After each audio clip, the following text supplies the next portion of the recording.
Okay சத்தமாக ரைட்டாக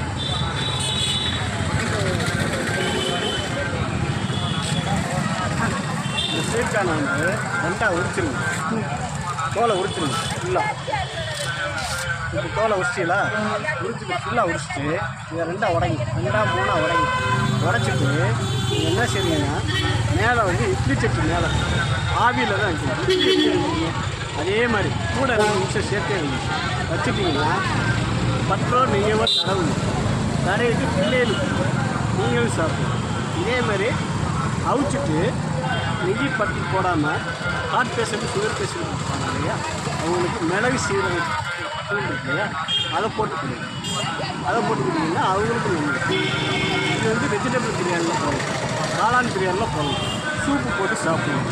அதே மாதிரி இன்னொன்று என்னென்னா, நம்ம கடலை மாவு போட்டு குருமா வைப்பீங்க இல்லையா, அந்த கடலை மாவுக்கு பதிலாக இதை மிக்சியில் போட்டு குருமா வைங்க. சரியா?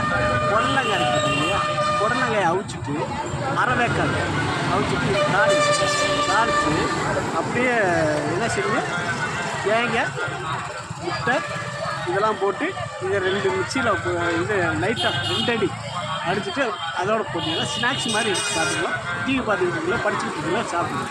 பிள்ளைகளுக்கு ஸ்கூலுக்கு கொடுத்துருவோம்.